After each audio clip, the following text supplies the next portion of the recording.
Welcome back, everyone. I hope you enjoyed that little bio bits. It may be the last one of the semester. I haven't quite decided yet. And I hope you were honest and played the little Jeopardy game fairly without cheating. All right, so we are going to continue along here. We were talking about adaptations of raptors, especially of owls. And hopefully you learned from that little bio bits that owls essentially have 3D hearing, and that's because their ears are on different planes. And you also learned that owls have soundless flight. So together, these adaptations really make them incredible predators. Again, they can easily hunt a mouse blindfolded in a darkened barn. And so it's just amazing the effects of evolution over millions of years, how after millions of years of being subjected to these selection pressures, that hunters, predators have evolved these adaptations that just really make them incredible predators. So moving along, we're going to examine the other side of our coevolution coin and look at defenses that prey have developed as adaptations to be in prey species over time. Now, plants are prey species, and one adaptation that they've come up with are mechanical adaptations like thorns. Those are very obvious on roses, for instance. But if you've ever gone through a walk in the woods and maybe in shorts and your legs have gotten irritated, because a lot of plants have little hairs on them, that can also be an source of irritation. In addition, you can probably guess that some plants have evolved poisons. As an adaptation. So one thing that might come to your mind right away would be poison ivy. Now you would think of that because you're human and poison ivy is irritating to us. But let me make a couple other suggestions to you. Do you, for instance, just love some cinnamon in a nice warm cup of hot chocolate? Or do you enjoy a spicy burrito? You may or may not know that cinnamon and the chemicals that make jalapeno peppers hot and spicy, those also are plant adaptations against predation. Now, we are human, so we have no problem metabolizing cinnamon and other spices that we enjoy. But the predators in the plant's natural environment, they would find these chemicals either distasteful or they would make them nauseous or sick and would quickly learn to avoid them. So again, we have evolution, actually coevolution, to thank for some of our favorite spices. Now let's move on to defenses of prey animals. What were some of the defenses that you came up with? Well, the most common probably defense of animals against predation is that of camouflage. Now, some animals, they are not camouflaged. They do not blend in with their environment. And why? Because they are poison. Just like plants, they can evolve a chemical defense. Now, it's not good enough to be poisonous if you don't advertise it. So if you are a prey species and you're poisonous, and I'm a predator species, and I eat you, and we both die, then what is gained? It had no benefit for you to make that poison. So that's where warning coloration comes in. So what poisonous species do you know of? You might think of poisonous arrow frogs or dart frogs. That's what everybody thinks of, even though we don't live anywhere near the Amazon rainforest. Maybe some of you think of monarch butterflies. Now that's local, at least at some times of the year.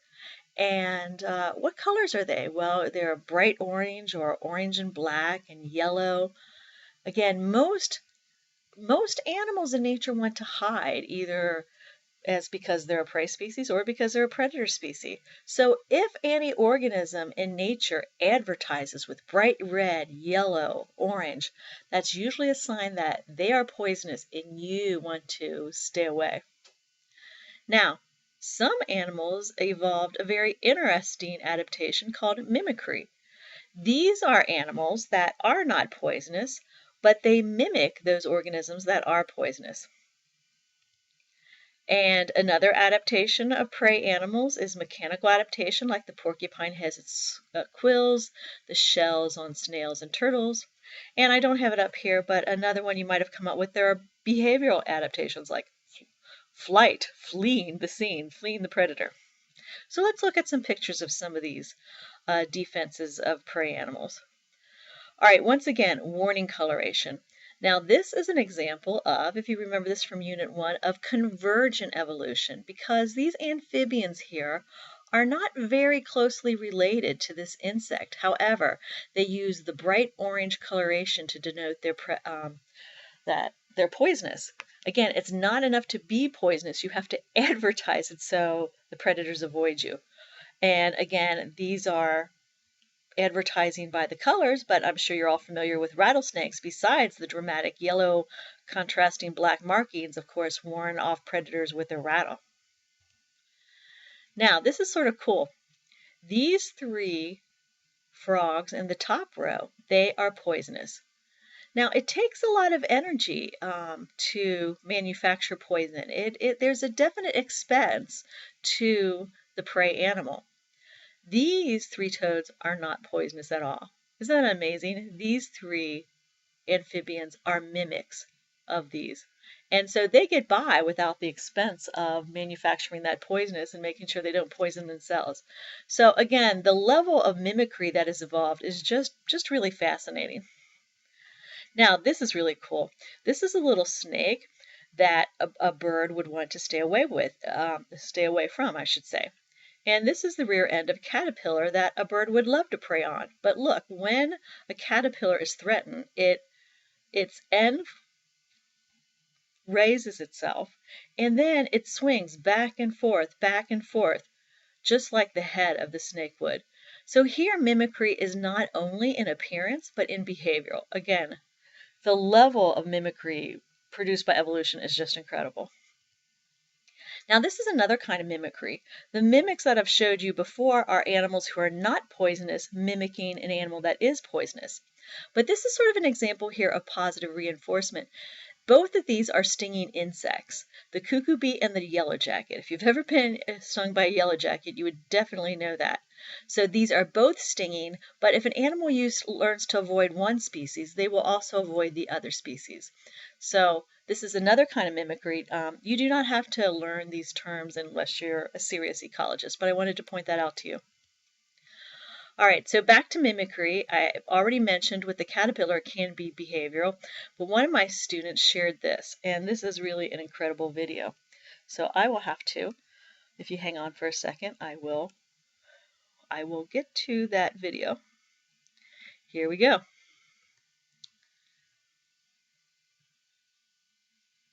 Unknown until it was spotted, first by fishermen off the coast of Indonesia in the 1990s. This is an octopus. It looked like an octopus, but it could morph its shape in an instant to appear as seemingly any animal around it. At first, no one had any idea what it was. The first time I saw it, I just was blown away. You couldn't get a more spectacular animal. It really is the pinnacle of wizardry.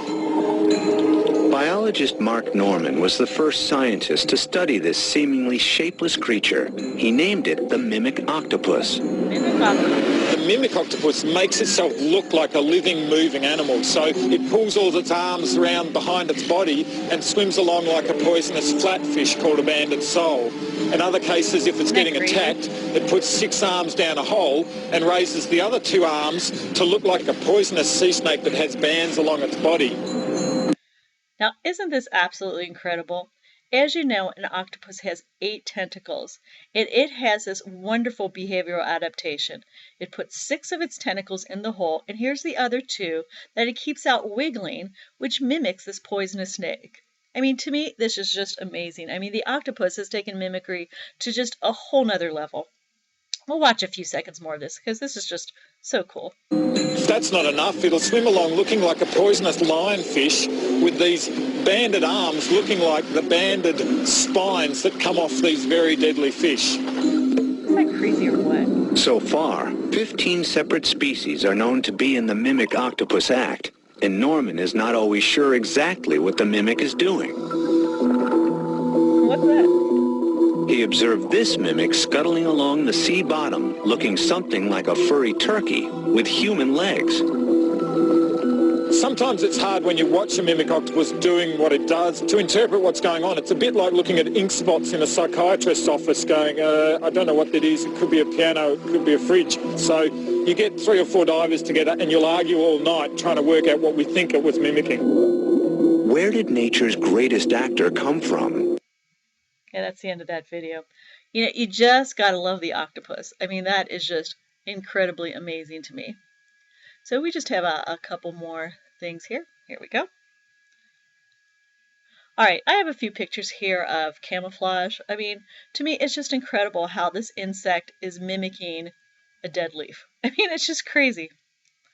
And sometimes, I mean, if it wasn't a picture of an insect, you wouldn't even know it was there, right? I mean, it's just, yes, there is an insect in there. Another one here, it's camouflaged. It matches the lichen on the tree bark.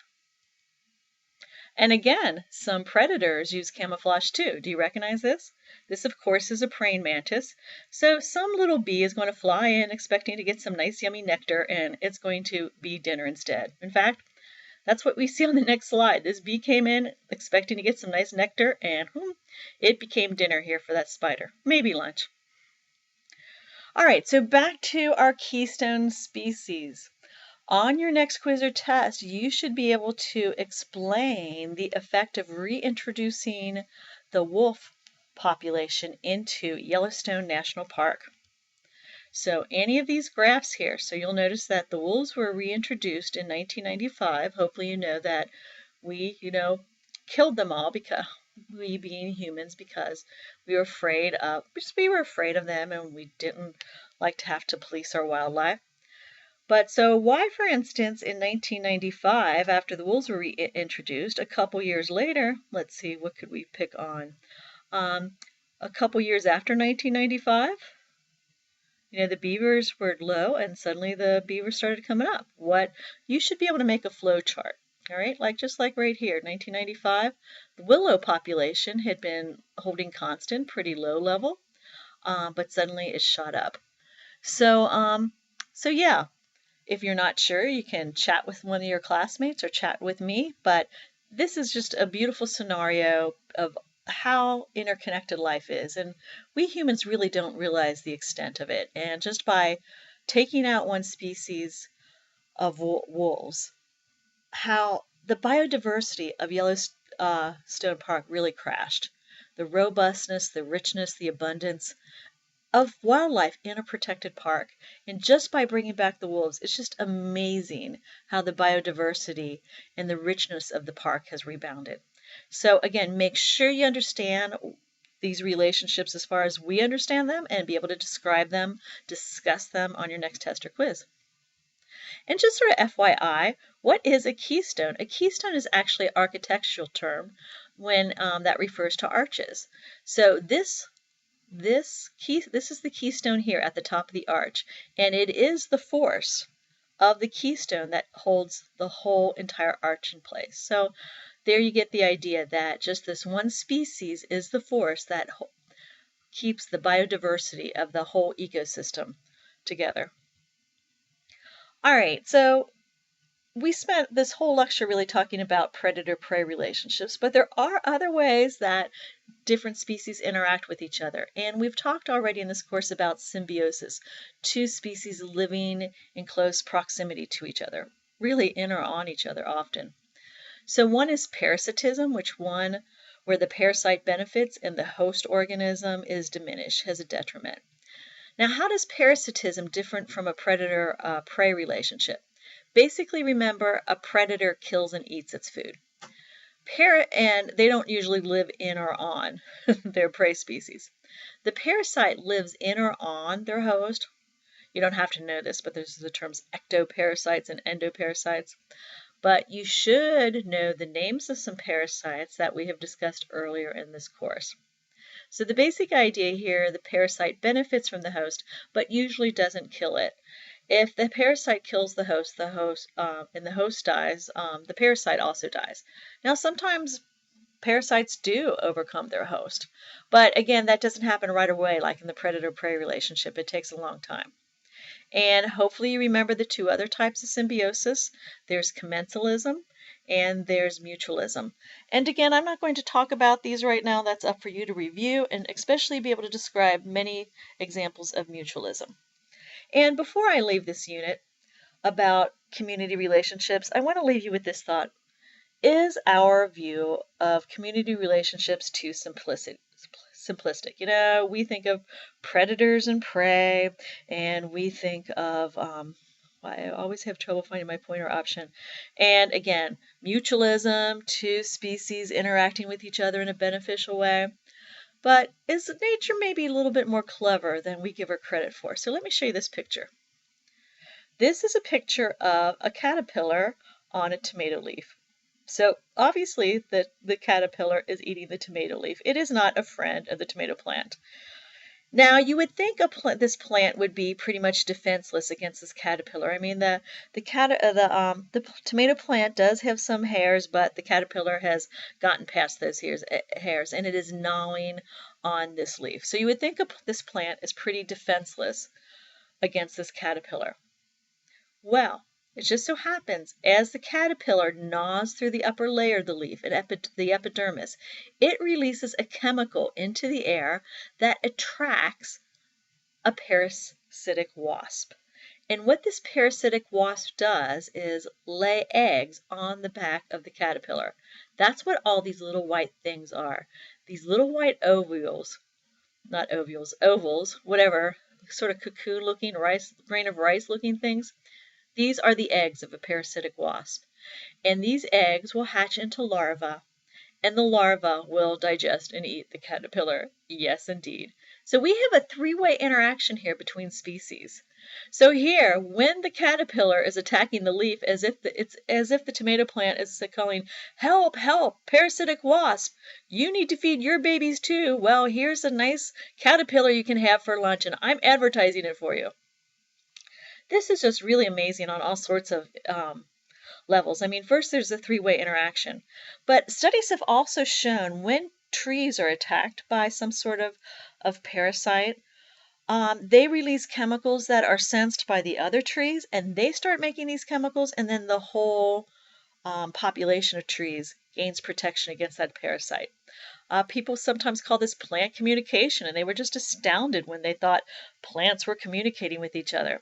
But again, to me, this shows that we are just really beginning to scratch the surface in all the myriad ways that the species of life interact with each other. And a lot of them, they interact with each other in ways that we as humans are totally oblivious to. So I hope you enjoyed this mini lecture, and I'll see you in the next module.